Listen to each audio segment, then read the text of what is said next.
Well, so Christian, we've identified some of the problems.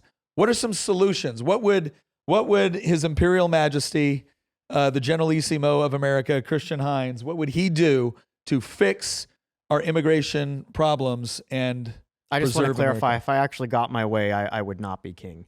I would be a terrible king. I'm calling for one. I have no problems calling myself a monarchist, but I would not be the monarch. But if I had my way policy wise, couple things. I would declare a total immigration moratorium for 10, 20 years. Okay. With very, very, and I mean like very limited exceptions. I would end all immigration for a generation. I would repeal Hart-Celler after that fact. I would reinstate something similar to the national origins formula. You could make some tweaks and changes to the original formula from the 1920s, but something similar to it. I would change citizenship laws and some of our electoral laws to bar dual citizenship for anybody. You either become an American or you're a guest. I would make it so that way only native-born Americans are eligible to run for office or vote, not immigrants. I would adopt a set of policies kind of similar to Aaron McIntyre, that you cannot vote or get citizenship if you come here permanently and you immigrate after that cool-off period and after we repeal Hart-Celler. Your children can stay here and get citizenship, but not vote, or at the very least not hold office. And their children will have all the rights of any natural-born American citizen.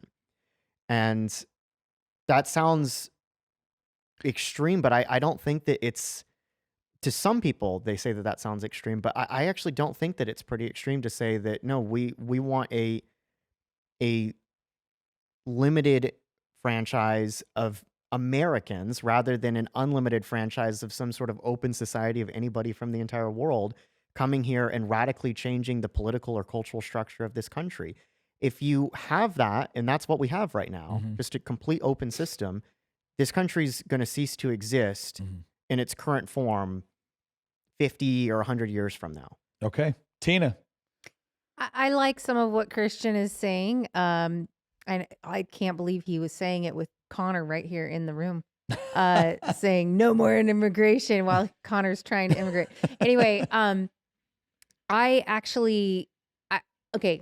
So just a couple of things I think right off the bat we need to do is I agree with not letting naturalized citizens hold office.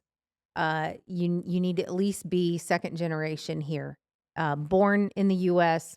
and be here. I also think that we need to not have any benefits available to first generation immigrants. They need to come on their own 2 feet. And if they can't, then they don't immigrate. And that's that. We're not here for everybody to come and suck off of us.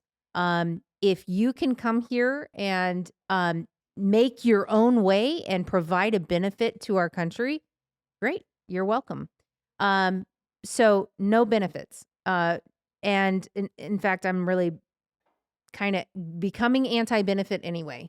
But anyway, the other thing is that I don't believe you should have dual citizenship. I think you basically need to renounce your former country and your loyalties need to lie here. And in order to become a citizen of this country, I think learning about our origin isn't the only thing they need to learn. I think they need to understand what's culturally acceptable here and what is not. And they need to be proficient in the knowledge of that.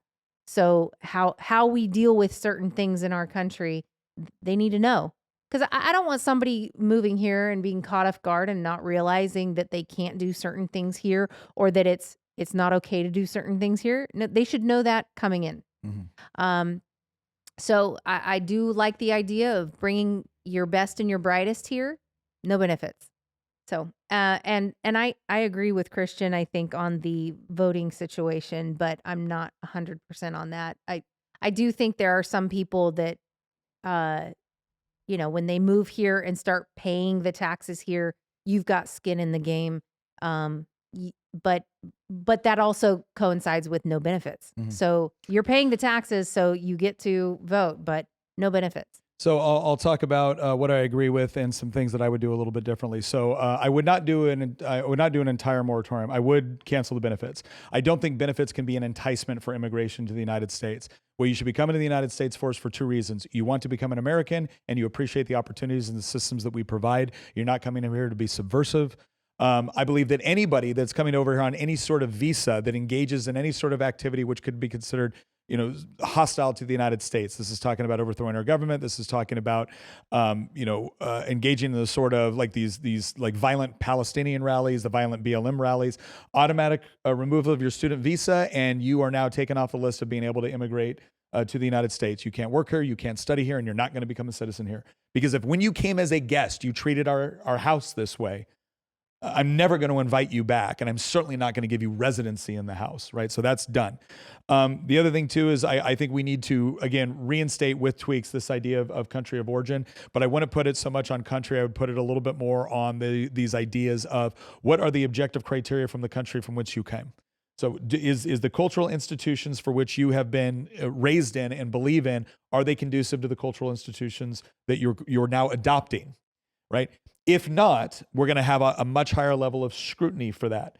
Okay, but that does not mean we don't remove scrutiny from other countries, because quite frankly, one thing I agree with leftists on is, I totally agree that white people are the problem. We just disagree on which white people, because quite frankly, I think leftist white people have been one of the biggest banes of our existence within the United States. The other thing, so the benefits, totally agree with, bringing back some of the restrictions. I would also end birthright citizenship. When you look at the United States and why the 13th and 14th Amendments were set up, and I mention them in conjunction, even though one deals mainly with slavery and one deals mainly with naturalization. When it says the jurisdiction thereof, what it meant was to ensure that people that had been enslaved in the United States were becoming citizens of the United States. Right? It was not so that if you cross the border and immediately walk over to an ER and have a baby, now all of a sudden your child is a United States citizen. That is no longer a thing. You have to have a parent that is a legal United States citizen before you can actually have that. You can't just automatically be here and have a kid. I also think that there should be getting rid of dual citizenship. If you're going to become American citizen, now can you come to the United States on a visa? But sure. But if you're going to become an American citizen, it's because you want to be an American citizen, not a citizen of 2 or 3 other countries. Sorry, way it is, way I feel. Same thing with respect to running for office. I'm becoming far more skeptical. I want to go so far as to say that you absolutely cannot run for office unless you were born in the United States. I think there could be exceptions to that rule, but I think we need to view it with a heavy degree of scrutiny. The other thing, there was one other thing I wanted to say on this that I would implement. Oh, the other thing that nobody has really mentioned, denaturalization. Ooh.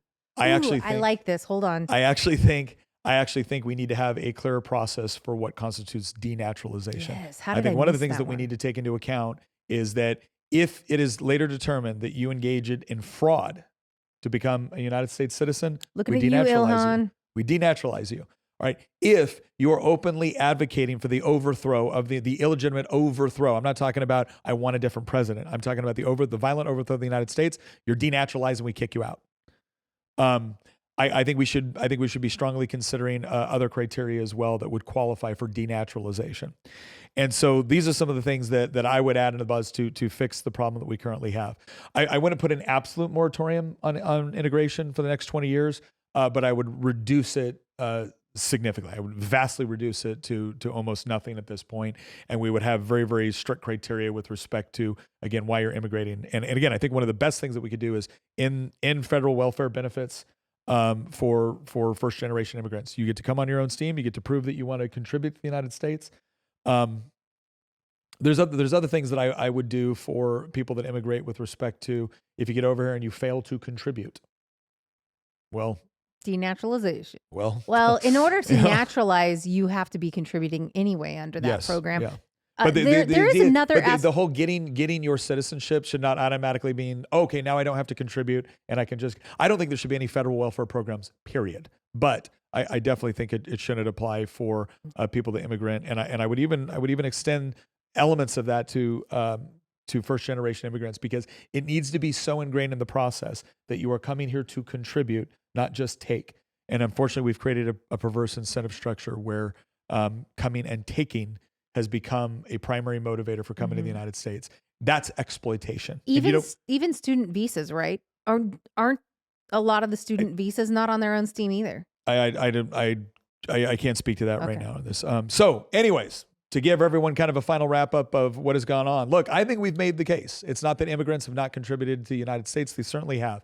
But English settlers, British settlers, are what originally comprised the original 13 colonies, the vast majority of the original 13 colonies. They are the people that established the Declaration of Independence and the Constitution, not to mention the state governments and pretty much all of the 13 colonies. They were primarily British and primarily Protestant. Now, does that mean that this country has not benefited from other immigrants? Yes. Does this mean that this country or does this mean this country has not benefited from immigrants? No, of course we have. Do we have to recognize the contributions, the people that were brought over to this country in bondage? No, we do have to acknowledge that. But that's not what built this country. That's not what built this country. There was a certain set of values that built this country, and you can read about them all in the Declaration of Independence, not to mention the various debates that took place over the Constitution, that took place over the Federalist Papers, the Anti-Federalist Papers that have taken place since then. And so while we can appreciate the benefits of immigration, we also get to acknowledge the dangers of immigration done poorly. And Minnesota has provided us the latest in examples, not just with respect to this fraud, but with respect to a very large population which has decided to use the United States for what we can provide, while at the same time, not only constantly complaining about it, but at various times potentially acting to subvert it. And we don't have to put up with that. And they know we don't have to put up with it. Why? Because they wanted to put it up with it in their countries. So I'm going to leave you with this. If you not only had to flee your country, but you had to travel through several other countries that were far more similar to yours than ours, then when you get here, here's a piece of advice. Do not try to turn what we've created, the sort of place that you can flee to, into the sort of place that you fled from. And at this point, we're not asking anymore. We're letting you know that's the new dynamic, and it is perfectly reasonable. It does not lack in compassion, and it does not lack in reason. Just as we tell our neighbors to respect our homes when they come over and visit, you will do the same. Or you can go back. And that's not being mean. That's being reasonable. But at this point, it's also a question of survival.